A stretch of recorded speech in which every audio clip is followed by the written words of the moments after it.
있는 사람이 됩시다. 은혜 받읍시다. 다 잘 될 것입니다. 지나갈 것입니다. 할렐루야. 지난 시간까지 우리의 삶의 5대 역량에 대해서 살폈습니다. 지력, 심력, 체력, 관계 능력, 자기관리 능력. 오늘부터는 그리스도의 성품에 대해서 같이 살펴보려고 합니다.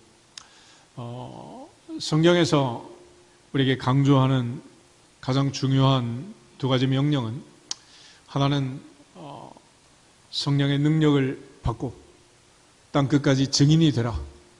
사도행전 2장 8절에 예수님의 마지막 성령 충만의 명령이 있습니다. 그러나 반면에 에베소 5장 18절을 보면 사도 바울의 서신에 술 취하지 말라, 이는 방탕한 것이니 오직 성령으로 충만함을 받아라 라는 성령 충만에 대한 명령이 나와 있어요. 근데 이 두 가지 명령은 같은 명령이기도 하지만은 엄격히 따지면 누가복음과 사도행전에 있는 성령 충만함은 외적인 능력, 성령의 능력과 기름 부심으로 다양한 은사를 받아서 하나님께 영광을 돌리는 복음 전파의 현장에서 불신자들을 향해서 하나님의 능력을 드러내고 하나님의 살아계심을 증거하는 그런 예수 그리스도의 이름의 권세를 선포하는 그런 외적 능력, 성령의 권능이라고 할 수 있습니다. 반면에 이제 바울 서신에서 강조하는 성령 충만은 내적인 충만, 내적 변화, 성숙함을 강조한다고 할 수 있겠습니다. 우리가 이제 쉽게 설명하면 아이가 태어났을 때 육체적으로 이 땅에서 한 20살 정도까지 성장을 하잖아요.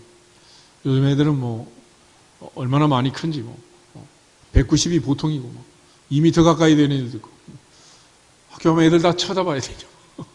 그럴 정도로 막 애들이 많이 크더라고. 그런데 문제는 그러고서 이제 끝나는 거냐? 그게 아니죠. 요즘 고딩 아빠 엄마 이런 프로그램도 있듯이 육체는 지금 당장 결혼해도 애를 낳을 만큼 성장했단 말이에요. 문제는 내적인 성숙함, 내적 성장이 있어야 인간이 되는 거 아니겠어요? 그래서 우리가 세상을 떠나 하나님 앞에 갈 때까지 계속해서 성숙해야 되는 것은 내적인 성품의 변화라고 할 수 있습니다. 그걸 가리켜 교리적으로는 성화, sanctification이라고 하는데, 오늘날 많은 사람들이 교회에 대한 기대도 있고 또 실망도 있죠. 그런데 기대하는 것은 그만큼 우리가 그리스도인으로서 예수님 닮아가는 삶을 살기를 원하는 것이고, 실망하는 것은 예수를 믿는다는데, 교회를 다닌다는데 예수님과 전혀 관계없는 사람처럼 예수님을 닮지 않는 그런 모습 때문에 세상이 실망하고 또 좌절하는 거예요. 그러므로 우리가 이러한 그리스도인의 성품을 잘 깨닫고 배워서 우리 모두가 다 주님 닮아가는, 하나님께 영광을 돌리고 하나님과 사람 앞에 은총과 귀중히 여김을 받는 그리스도인의 삶을 살아낼 수 있기를 주님의 이름으로 축복합니다. 오늘 특별히 사도 바울이 갈라디아서 5장에서 강조하는 내용을 보면, 이러한 그리스도인의 삶을 살아내지 못하고 그리스도인다운 성품을 갖지 못하는 이유가 무엇인가를 아주 간단하게 설명을 해요. 우리 16절을 같이 한번 읽어보겠습니다. 내가 이르노니 너희는 성령을 따라 행하라. 그리하면 육체의 욕심을 이루지 아니하리라. 아멘. 결국 성령을 따라 행하지 아니하면 육체를 따라 행할 수밖에 없고, 성령을 따라 행하면 육체의 욕심을 멀리할 수가 있다는 거예요. 그러니까 결국 내가 성령이 이끄는 삶을 사느냐, 내 욕심이 이끄는 삶을 사느냐에 따라서 인생이 달라지게 된다, 그런 뜻입니다. 오늘날 이제 AI 시대가 되면서 로봇을 만들고 로봇이 이제 공장에 배치되고 자동차가 계속해서 버전을 업그레이드하면서 이제 튀어나오고 드론이 전쟁을 하는 이런 세상이 됐잖아요. 컴퓨터 프로그램이 입력하는 대로 모든 기계는 그대로 움직이게 되어 있습니다. 그런데 오직 사람만 하나님의 형상으로 만들긴 했지만은 내 마음대로 내가 내 몸을 움직이는, 내 삶을 움직일 수 있는 자유의지라는 걸 주신 거예요. 그러니까 하나님 말씀하지만은 인간은 그 말씀대로 살지 않고 내 마음대로 결정권을 가지고 살게 되어 있습니다. 이게 이제 인간의 주어진 특권이기도 하고 또 우리가 하나님을 기쁘게도 하고 슬프게도 하는 원인이 되는 거예요. 창세기 6장에 노아의 홍수 때문에 하나님이 인간 지었음을 한탄했다 그랬습니다. 왜 그랬느냐? 하나님께서는 모든 사람이 선하게 착하게 살 줄로 알았는데 태어나면서부터, 모태에서부터, 잉태되면서부터 인간이 죄를 짓고 죄성을 가지고 태어나서 하나님 말씀을 어기는 그런 인생을 살게 된 거죠. 거기에 대해서 하나님께서 우리에게 이 삶을 바꾸기 위해서 말씀을 주시고 그 말씀을 통해서 우리에게 계속해서 강조를 하지만은 인간은 여전히 그것을 거절할 수도 있고 지킬 수도 있다. 그런데 순종할 수도 있고 불순종할 수도 있는데 성령을 따라 행하면 순종하고 육체의 욕심을 따라 행하면 불순종하게 된다는 거예요. 이것이 바로 신앙생활에 있어서 가장 큰 이제 갈등 요소가 되는 거죠. 내가 성령을 따라 살 것이냐, 육체를 따라 살 것이냐. 심지어 로마서 7장에 보면 사도 바울이 하나님의 사도가 됐음에도 불구하고 갈등을 하는 거예요. 내 속을 들여다보니 두 마음이 있다는 거예요. 하나는 선을 행하기 원하는 나도 내 속에 있고 악을 행하기 원하는 나도 내 속에 있고 그리고 결정을 하고 선택을 하고 보면은 나는 원하는 바 선을 행치 않고 원치 않는 바 악을 행하고 있다는 거예요. 그럼 도대체 어떻게 된 거냐? 내 속에 아직도 죄가 있고 아직도 내 마음대로 내 욕심대로 살고자 하는 이 인간의 죄성이 나를 지배하고 있다는 거예요. 그러므로 여기에서 벗어날 수 있는 길이 뭐냐? 도대체 어떻게 해야 우리는 그리스도를 닮아가고 하나님의 자녀답게 살 수 있느냐? 이런 갈등이 끊임없이 계속되는 거죠. 대부분의 종교는 비워라, 내려놔라, 뭐 온갖 얘기를 다 하지만은 그렇다고 되는 게 아니잖아요. 그래서 기독교는 자력 종교가 아니고 타력 종교라 그래요. 내 힘과 노력으로 돌을 닦아서는 그렇게 될 수가 있다 없다? 없다는 거예요. 그런 측면에서 성령을 따라 행하라. 그리하면 육체의 욕심을 이루지 아니하리라 라고 얘기하는 거예요. 로마서 8장을 한번 찾아보겠습니다. 로마서 8장을 보면 사도 바울이 이 문제를 어떻게 해결했는지 바울의 고백이 나와 있어요. 로마서 8장 보기 전에 21절, 7장 21절부터 24절까지를 같이 한번 보겠습니다. 그러므로 내가 한 법을 깨달았노니 곧 선을 행하기 원하는 나에게 악이 함께 있는 것이로다.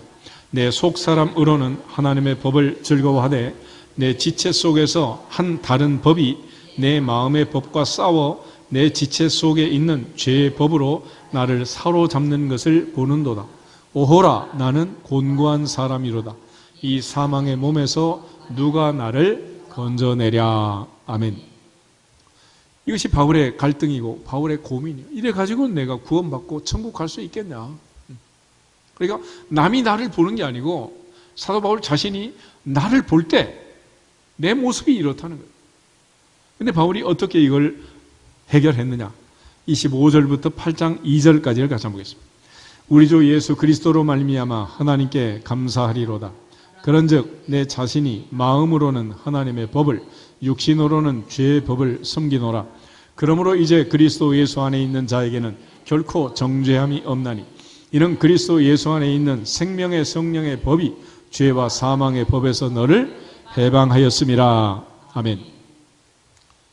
생명의 성령의 법이 죄와 사망의 법에서 해방했다. 성령의 이끌림을 받고 성령의 인도하심을 받는 그리스도 예수 안에 있는 자는 이제 결코 정죄함이 없다. 그러므로 생명의 성령의 법이 죄와 사망의 법에서 너를 해방했다. 너를 이라고 되어 있는 각주 2번을 아래 보면 나를, 그래, 나를. 그러니까 결국 나를 이 죄와 사망의 법에서 해방할 수 있는 것은 오직 생명의 성령의 법이고 성령의 이끌림을 받는 길 외에는 방법이 없다라는 그런 측면에서 예수님께서도 오직 성령이 너희에 임하시면 너희가 권능을 받고 예루살렘과 온 유대와 사마리아와 땅끝까지 이르러 내 증인이 되리라 라고 말한 거고, 바울도 오직 성령의 열매는 사랑과 희락과 화평과 오래 참음과 자비와 양성과 충성과 온유와 절제니 이 같은 것을 금지할 법이 없느니라.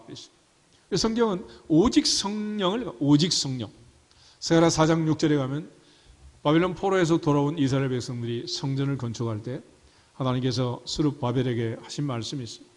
이는 힘으로 되지 아니하고 능으로 되지 아니하고 오직 나의 영으로 되는 거죠.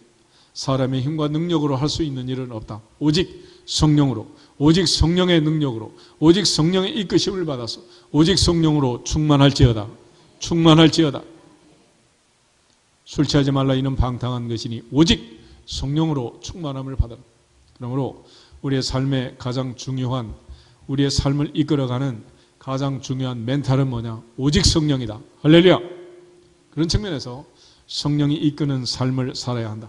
성령이 이끄는 교회가 되고 성령이 이끄는 가정이 되고 성령이 이끄시는 인생을 살 때 우리는 죄와 사망의 법에서 벗어나고 생명의 성령의 법의 인도하심을 따라서 마지막 아버지의 품에 안기게 될 줄로 믿습니다.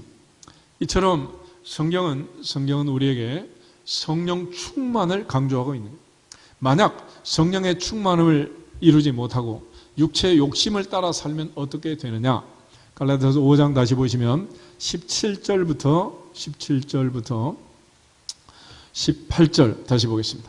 육체의 소욕은 성령을 거스리고 성령은 육체를 거스리나니 이 둘이 서로 대적하므로 너희가 원하는 것을 하지 못하게 하려 함이니라. 너희가 만일 성령의 인도하시는 바가 되면 율법 아래 있지 아니하리라. 아멘. 육체의 욕심을 따라 살면 야고보서 1장 말씀처럼 욕심이 잉태한 즉 죄를 낳고 죄가 장성하면 사망을 낳는다. 이렇게 사망길로 가는 사람들은 누구든지 자기 욕심에 끌려 미혹됩니다.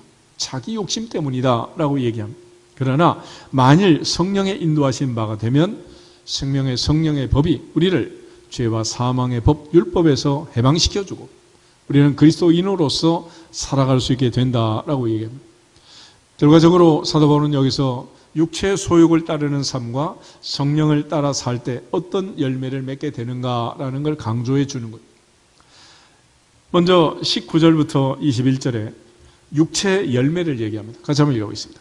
육체의 일은 분명하니 곧 음행과 더러운 것과 호색과 우상 숭배와 주술과 원수 맺는 것과 분쟁과 시기와 분냄과 당짓는 것과 분열함과 이단과 투기와 술취함과 방탕함과 또 그와 같은 것들이라. 전에 너희에게 경계한 것 같이 경계하노니 이런 일을 하는 자들은 하나님의 나라를 유업으로 받지 못할 것이요. 아멘. 그 육체의 열매가 나와 있습니다. 이것들은 세상에서 우리가 너무도 많이 볼 수 있는 현저한 일들이다. 현저한 일들. 음행과 더러운 것과 호색과 우상숭배와 주술과 원수 맺는 것, 분쟁, 시기, 분냄, 당짓는 것, 분열함, 이단, 투기, 술취함, 방탕함, 그와 같은 것들. 우리나라도 정치를 보면 국론이 분열돼서 극한의 갈등을 일으키고 있지만 미국도 마찬가지. 미국도 지금 대선판이 지금 흔들리고 있다 그러죠. 48%는 공화당, 48% 민주당, 나머지 4% 스윙 스테이트가 7개 주가 결정을 한다 그러죠. 그럴 정도로 무조건 찬성하는 비율이 거의 반반이에요. 이런 갈등들이 왜 생기겠어요? 오늘 보면 그거는 성령의 열매다, 육체의 열매다? 육체의 열매, 육체. 그러니까 이 세상은 공중의 권세 잡은 자, 어둠의 세력들이 지배하고 있기 때문에 미국이나 한국이든 어느 나라든 다 마찬가지예요. 결국 이런 일이 일어나고 있는 이 세상을 보면 결국 세상은 어둠의 세력들이 주관하고 있다는 것이 너무도 분명한 거죠. 그런 차원에서 하나 되는 것은 성령의 역사지만은 분열시키고 싸우고 분내고 시기하고 다투고 당을 짓게 하는 것은 육체의 욕심을 따라 행한 결과 열매라는 것을 성경은 강조해 주고 있습니다. 우리 삶에서 이러한 육체의 열매, 육체의 일들이 사라져야 되는데 하나님을 섬기고 주님을 섬기지만 바울의 갈등처럼 여전히 내 속에는 육체의 욕심을 따라 행하고자 하는 내가 있다 없다? 있다는 거 있어. 그렇게 하지 말아야 되는 줄 알면서도 내 속에 그게 들어와 있고 결정적으로는 결정을 하고 나면 또 원치 않는 악을 행하는 이런 일들이 허다하다는 거예요. 그런데 이걸 어떻게 이길 수 있느냐? 어떻게 해서 벗어날 수 있느냐? 22절부터 24절 다시 보겠습니다. 오직 성령의 열매는 사랑과 희락과 화평과 오래 참음과 자비와 양성과 충성과 온유와 절제니 이 같은 것을 금지할 법이 없느니라. 그리스도 예수의 사람들은 육체와 함께 그 정욕과 탐심을 십자가에 못 박았느니라. 아멘. 그리스도 예수의 사람, 그리스도인들은 십자가에 못 박을 것이다가 아니라 그 정욕과 탐심을 십자가에 이미 못 박았다. 갈라디아서 2장 20절 고백처럼 바울은 내가 그리스도와 함께 십자가에 못 박힐 거다? 박혔다. 그러므로 이제는 나는 죽었고 내 안에 누가 산다? 주님이 사신다. 할렐루야. 그걸 가리켜 그리스도인이라고 하는. 그러니까 우리는 그리스도인으로서 살아야 되는데 그리스도인인 것처럼 인척하고 사니까 죽은 게 아니라 죽은 척 하는 거지. 결과적으로 교회 안에서 예배 시간에 예배드리는 이 모습을 보면 천국 같은데 끝나고 식사할 때부터 시작해가지고 결국은 또 싸움과 다툼이 끝이지 않아요. 결국 내 속에 육체의 열매를 맺느냐 성령의 열매를 맺느냐 이 싸움을 하고 있는 거예요. 싸움. 이 싸움에서 반드시 이겨야 한다라는 것입니다. 여러분 아이들이 태어나면 맨 먼저 하는 일이 뭡니까? 울어요. 울어. 자기의 존재감을 나타내는 가장 중요한 방법이 뭐 하는 거예요? 우는 거예요. 몇 살까지 울어? 계속 울어. 할머니 손잡고 가다가 넘어지면 더 크게 울어 막. 더 크게. 근데 어느 날 갑자기 유치원을 가고 학교를 갔는데 내 주변에 내 편이 없어. 울어야 돼? 울지 말아야 돼? 그때는 울면 안 되지. 그래서 여러분도 모르게 언제부턴가 안 울게 된 거예요. 그래서 예배 시간에 우는 사람은 어린아이고 한 시간 예배 드리지만 애들은 못 참잖아. 막 울어. 그치? 엄마가 업고 가는데도 막 울어. 계속 울어.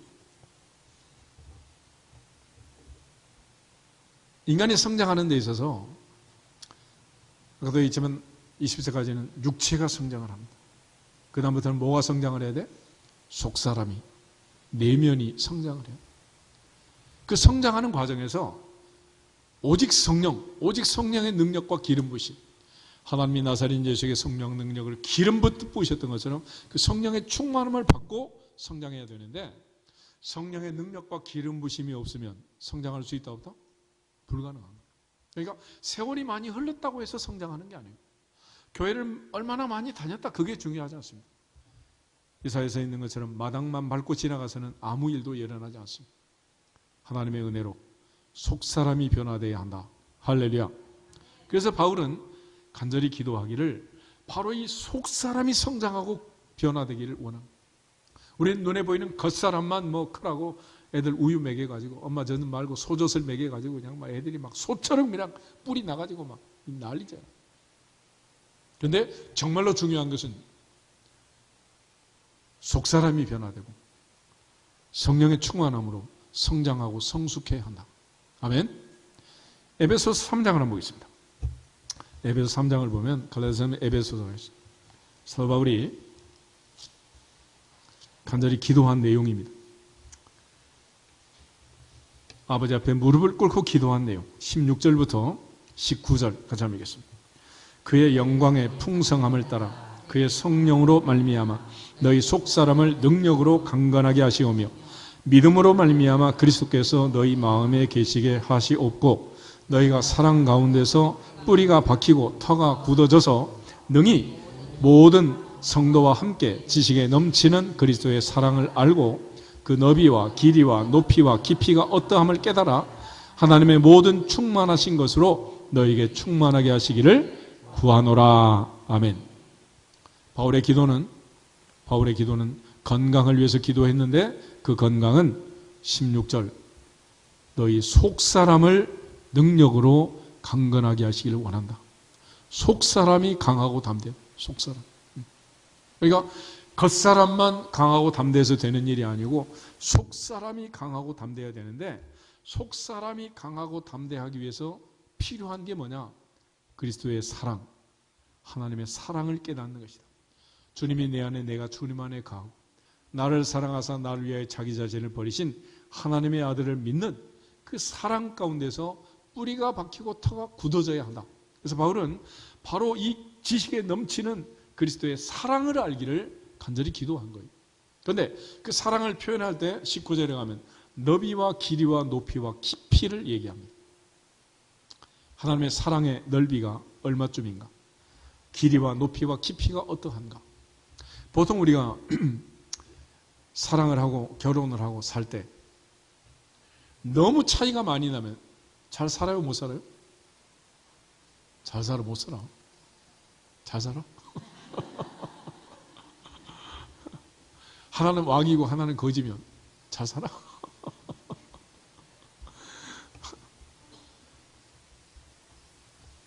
너무 차이가 나면 사실은 사랑 자체가 불가능하죠. 그래서 우리가 흔히 등잔밑이 밑 어둡다 그런 말처럼 배필은 어디에 있어? 다 가까운 동네에 있잖아. 멀리 있는 게 아니야. 따져보면. 그럴 정도로 인간은 너무 차이가 많이 나면 그거를 메꿀 수 있는 갭을 메꿀 수 있는 그런 능력이 모자란 거예요. 그래서 우리가 영어로 understand라는 말은 계단이 있으면 한 계단 밑으로 내려간다는 거잖아요. 그걸 이해한다 라고 얘기하잖아요. 그러니까 남편과 아내가 너무 차이가 나면은 서로 소통이 안 된다 그러잖아요. 그러면 한 사람이 내려가서 이해를 해주면 문제가 없어지는 거예요. 그러니까 아들 하나 더 키운다 생각하고 엄마의 마음으로 품어주면 되는데 그걸 못하니까 이 문제가 되는 것이. 딸 하나 더 키운다 생각하고 품어주면 되는데 그게 안 되잖아. 그게 자꾸 싸우는 거 아니겠어? 궁극적으로 하나님이 사람을 사랑하신 그 사랑은 뭐냐? 하나님과 우리 사이를 비교해 보면은 넓이가 하나님의 사랑의 넓이는 온 인류를 포함할 정도로 넓은 사랑이다. 80억을 다 사랑할 수가 있는 거예요. 근데 우리는 사랑할 수 있는 사람들이 아주 제한적입니다. 그렇죠? 한 나라 안에서도 같은 동네 살면서도 싸우는 거예요. 그래서 어떤 교회는 점심 먹다가 뭐 정치 얘기하다가 막 난리가 나고 분열이 됐다고 그러잖아요. 교회는 그런 얘기 하지 말라는 거예요. 그런 정도 우리는 편협한 그런 생각을 가지고 있는 거예요. 그렇지만 하나님의 사랑의 넓이는 온 우주를 포함할 정도로 넓고 넓으신 사랑이다. 할렐루야. 동시에 하나님의 사랑의 길이 영원부터 영원까지 천년을 하루같이 하나님은 세상 끝날까지 우리를 뭐 하신다? 사랑하신다. 인간의 사랑은 어때? 우리가 흔히 허니문 피리어드 그래서 2년에서 3년을 잡잖아요. 그러니까 아무리 뜨거운 사랑도 2, 3년 지나면 어떻게 된다는 거예요? 변한다. 식어진다는 거죠. 옛날에는 아침 저녁으로 변한다 그래서 조석변이다 그런 말을 했죠. 요즘은 뭐 스마트폰이든 리본컨이든 붙들고 10초도 안 기다려. 10초. 초초변이다. 얼마나 변화무쌍한지. 그렇지만 예수 그리스도는 어제나 오늘이나 영원토록 어떠다? 동일하시니라. 동일하시니라. 그 하나님의 사랑의 넓이와 길이를 우리가 측량할 수 있냔 말이에요. 반면에 높이와 깊이는 또 어때요? 요즘 위성을 쏘아 올리고 화성 가서 산다고 우주선을 발사하고 세상은 어마어마하게 변하는 것 같지만 이번 올림픽에도 높이뛰기 선수가 있잖아요. 높이 뛰어봤자 10m도 못 뛰어, 5m도 못 뛰어, 3m도 안 돼. 그런데 세계 신기록이야. 그 하나님의 사랑, 우주 공간 끝없는 측량할 수 없는 그 높이를 우리가 알 수 있겠어요? 깊이는 또 어때요? 우리가 하늘로 올라가는 것도 어렵지만 사실은 시면 태평양 바다 속으로 내려가면 내려갈수록 더 깊이 내려갈수록 존재할 수 있는 생물이 거의 없어요. 불가능한 거예요. 그 안에 들어가서 잠수함을 만든다 그러면 잠수함도 들어갈 수 있는 깊이가 있는 거지 무작정 내려갈 수 있는 게 아니에요. 불가능한 거예요. 그 하나님의 무한하신 그 사랑의 높이와 깊이를 우리가 알 수 있는 하늘 보좌를 버리고 사람이 되어서 사람처럼 낮아지셔서 우리를 찾아오셔서 십자가에 죽기까지 복종하신 그 사랑을 너희가 아느냐. 그래서 이러한 하나님의 사랑의 넓이와 길이와 높이와 깊이가 어떠한 것을 깨달아 알게 되면 하나님이 어떤 사랑으로 우리를 사랑하셨는가를 알게 되면 그리스도의 그 사랑을 깨닫게 되면 이제 우리가 서로 사랑할 수밖에 없다. 아멘. 그래서 바울은 바로 우리가 이 그리스도의 사랑을 알고 깨닫기를 간절히 기도한 거예요. 다른 방법이 없어요. 우리가 그리스도의 성품, 하나님의 성품을 닮아가는 그리스도인의 삶을 살기 위해서는 그거밖에 없다. 에베소 5장을 다시 보시면 에베소 5장 1절, 2절, 우리 두 절을 같이 한번 보겠습니다. 그러므로 사랑을 받는 자녀같이 너희는 하나님을 본받는 자가 되고 그리스도께서 너희를 사랑하시는 것 같이 너희도 사랑 가운데서 행하라. 그는 우리를 위하여 자신을 버리사 향기로운 제물과 희생 제물로 하나님께 드리셨느니라. 아멘. 하늘 보좌를 버리고 나를 사랑하사 날 위해 자기 자신을 버리시고 죽기까지 순종을 넘어 복종하신 주님의 십자가 그 사랑을 아느냐. 그래서 5장 1절 2절을 보면 그러므로 이 결론이에요. 결론. 그러므로 사랑을 받는 자녀같이 너희는 하나님을 어떻게 해라? 본받는 자가 되라. 아버지의 사랑을 받은 자는 아버지를 닮게 되는 거죠. 하나님의 사랑을 받는 하나님의 자녀는 하나님을 본받는 자가 된다. 이걸 흔히 부전자전 그러죠. 부전자전. 아들은 누굴 닮는다고? 아빠를 닮는 것이. 발가락이 닮든 손가락이 닮든 닮게 돼 있는 거예요. 안 닮을 수가 있나? 그래서 하나님의 사랑을 받는 자녀같이 하나님을 본받는 자가 되어라. 그 말은 다시 말해서 그리스도께서 너희를 사랑하신 것 같이 너희도 사랑 가운데서 행하라. 그 얘기입니다. 이런 걸 우리가 평행법이라고 하는데 사랑을 받는 자녀같이 그리스도께서 너희를 사랑하신 것 같이 너희는 하나님을 본받는 자가 되라.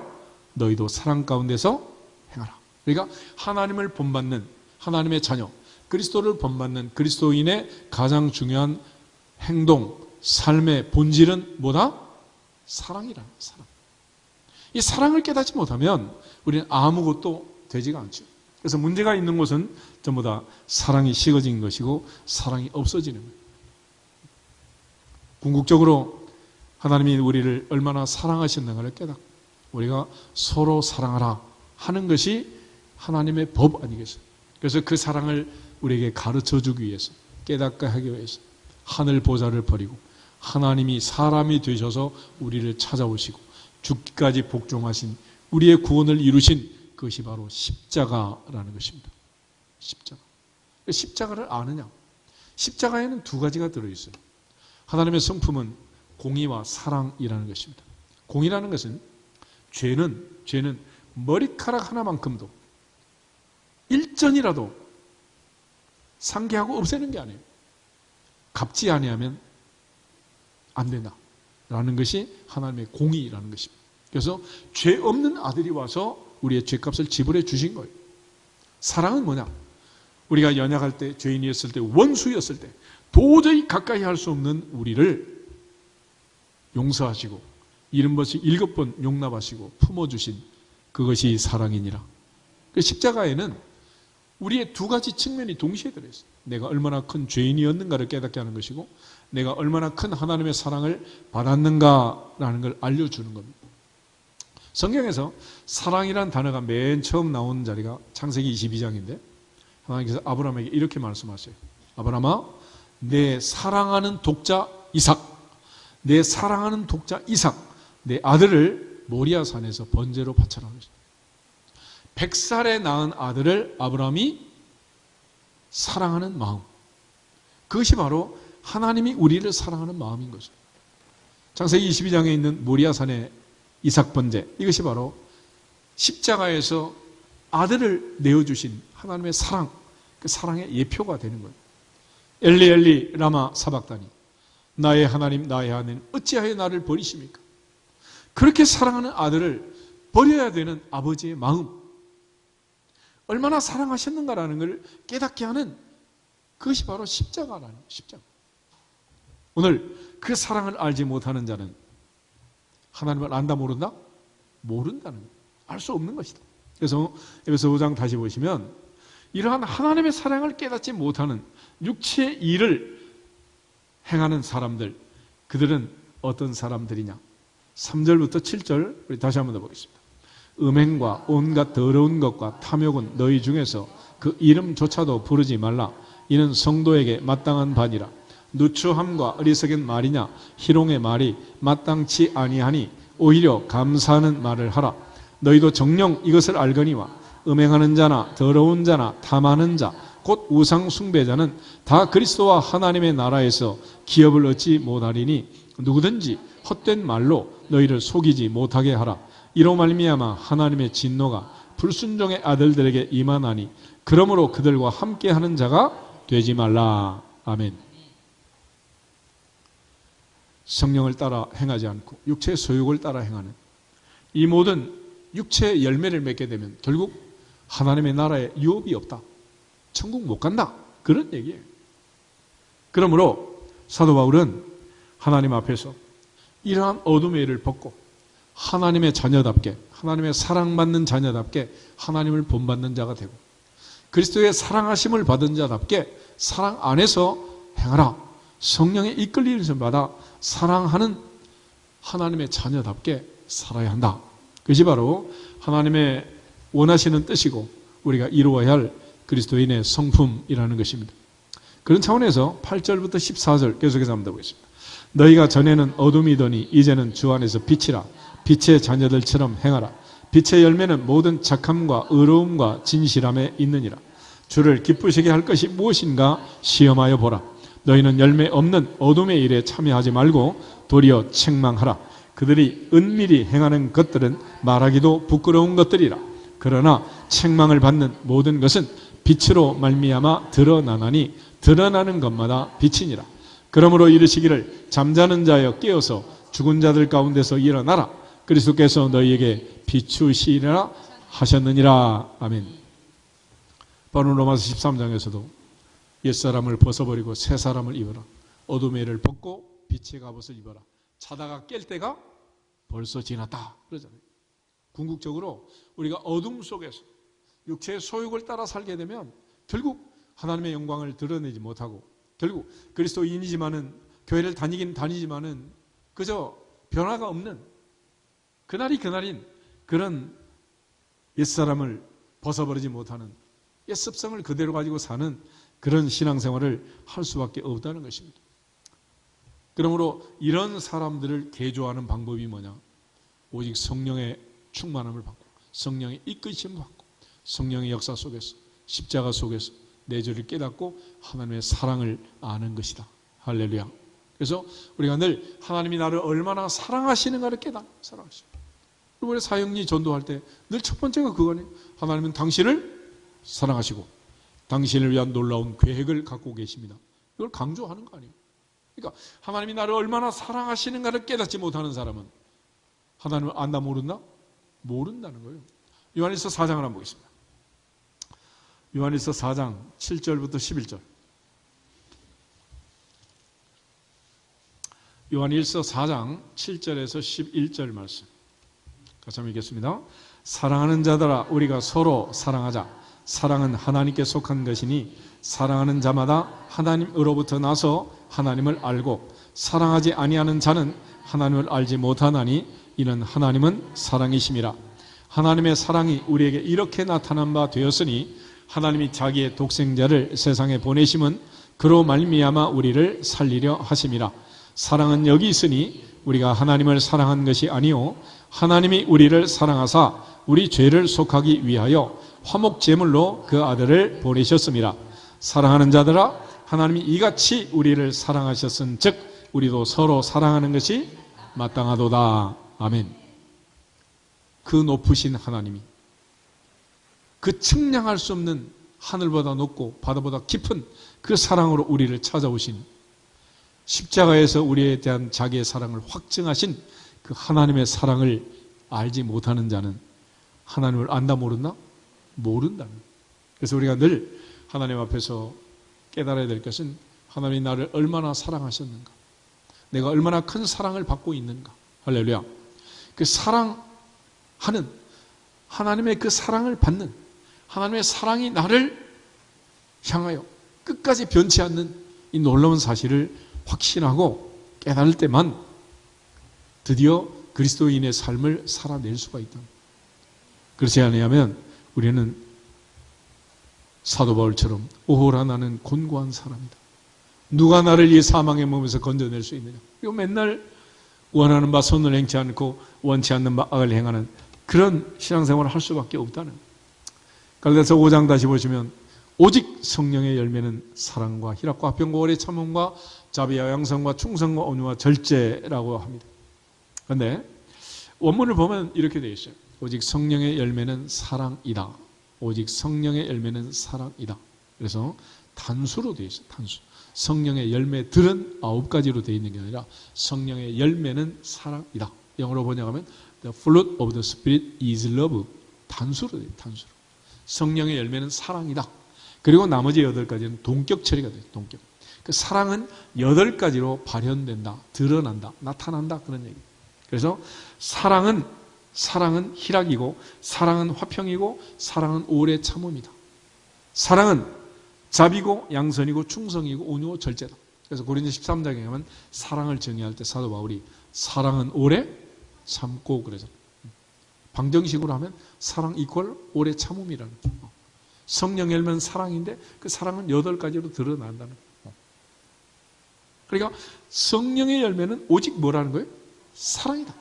그 사랑의 열매를 맺으려면 성령의 역사를, 성령의 이끌림을 받아야지 육체의 소욕을 따라 육체의 열매를 맺으면 불가능한 일이다.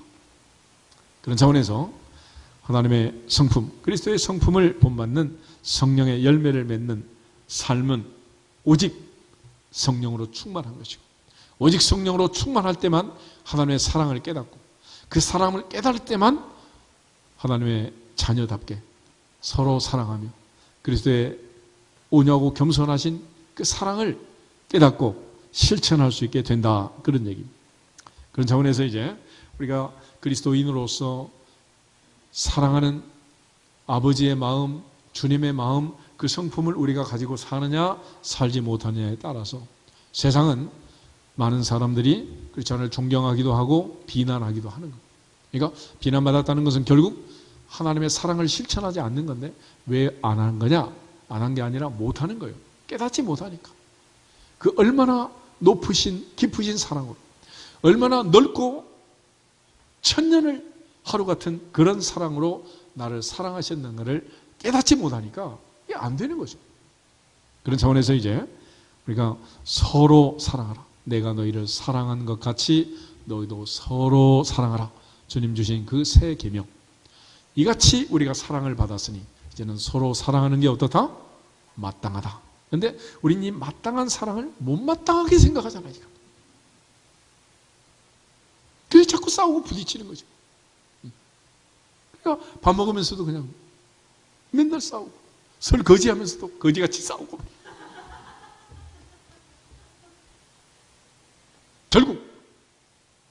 사랑이 식어지면, 사랑이 사라지면 모든 부분에 평화가 깨지는 거예요.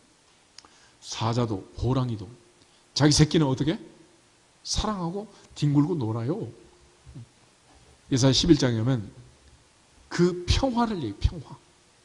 그 평화는 사랑의 열매고 사랑의 결과인데, 그거는 오직 성령으로 충만한 성숙한 성장한 그리스도인의 성품인 것입니다.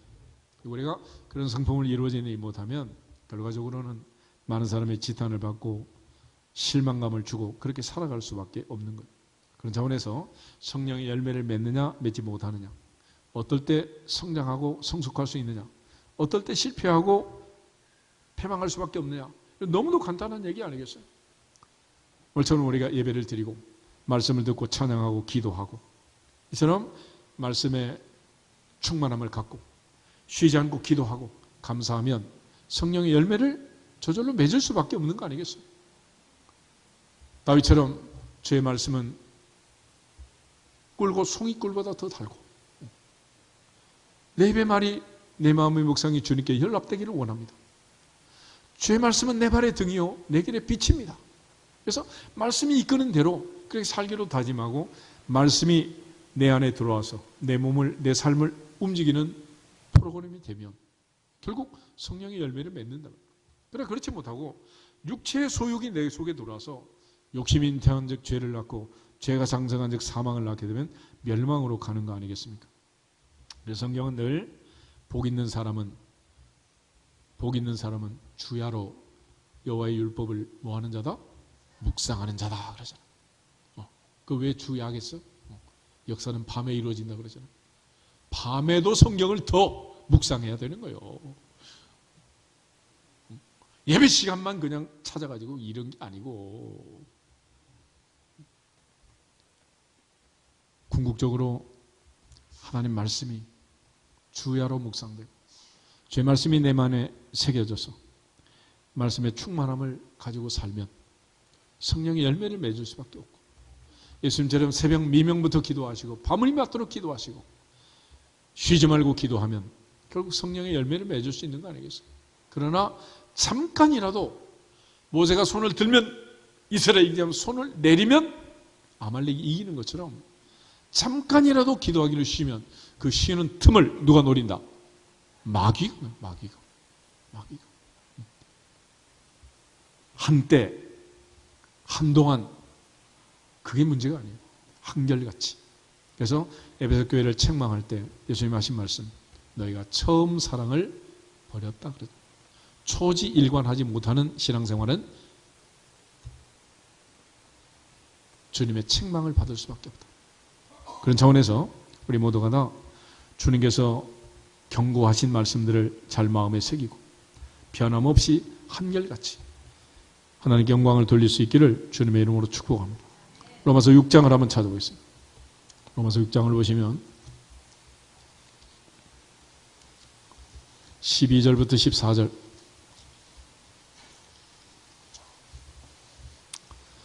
로마서 6장 12절부터 14절. 그러므로 너희는 죄가 너희 죽을 몸을 지배하지 못하게 하여 몸의 사욕에 순종하지 말고, 또한 너희 지체를 불의의 무기로 죄에게 내주지 말고 오직 너희 자신을 죽은 자 가운데서 다시 살아난 자 같이 하나님께 드리며 너희 지체를 의의 무기로 하나님께 드리라. 죄가 너희를 주장하지 못하리니 이는 너희가 법 아래 있지 아니하고 은혜 아래 있음이라. 아멘. 그러므로 성도의 삶을 살고 그리스도인의 성품을 우리가 드러내며 살기 위해서는 죄를 물리치라. 그래서 죄는 어디서 나요? 욕심이 잉태하면 죄를 낳고 죄가 장성하면 사망을 낳는다. 그러니까 내 몸이 원하는 대로, 내 마음이 원하는 대로 하면 된다 안 된다? 안 되는 거예요. 창세기 4장 다시 한번 보겠습니다. 창세기 4장에 보면 하나님께서 최초의 살인자 가인에게 주셨던 말씀이 오늘 로마서 6장에 있는 이 말씀을 주신 거예요. 6절, 7절 두 절 한번 보겠습니다. 여호와께서 가인에게 이르시되 내가 분하여 하면 어찌 됨이며 안색이 변하면 어찌 됨이냐. 내가 선을 행하면 어찌 낯을 들지 못하겠느냐. 선을 행하지 아니하면 죄가 문에 엎드리느니라. 죄가 너를 원하나 너는 죄를 다스릴지니라. 너는 죄를 어떻게 하라고? 다스릴지니라. 다스릴지. 그래서 다이어트 실패하는 사람은 왜 실패하는지 알아요? 다이어트는 오늘부터 내일부터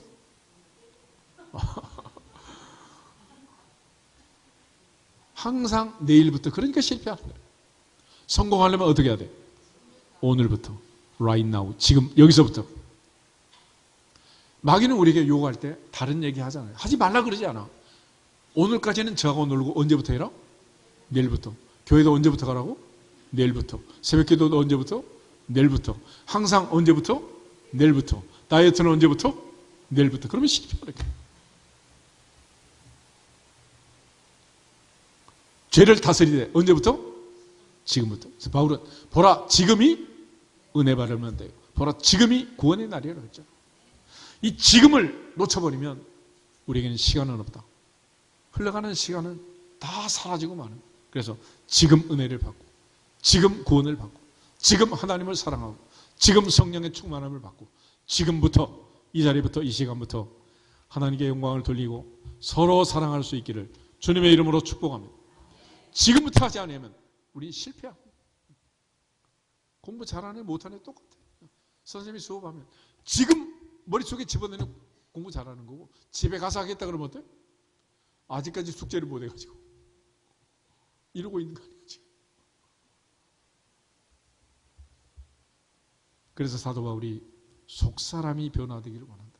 그 변화가 뭐냐? 그리스도의 사랑을 알기를 원한다. 사랑을 알지 못하는 자는 이 사랑을 행할 수도 없고 실천할 수도 없고 그리스도를 닮아갈 수 없다는 거예요. 우리 모두가 이 말씀을 잘 기억하면서 오직 성령의 열매는 뭐다? 사랑이다. 사랑. 내가 너희를 사랑한 것 같이 너희도 서로 사랑하라. 내 삶에 문제가 있고 내 삶에 답답함이 있고 내 삶에 얽히고 설킨 맺혀 있는 것들이 많다면 결국 내 안에 뭐가 없는 거예요? 사랑이 없는 거예요. 사랑. 사랑. 그러므로 하나님은 온 세상의 문제를 사랑으로 푸셨고 원수라도 사랑으로 문제를 풀라고 말씀하셨고 오늘 우리에게 사랑을 요구하고 있습니다.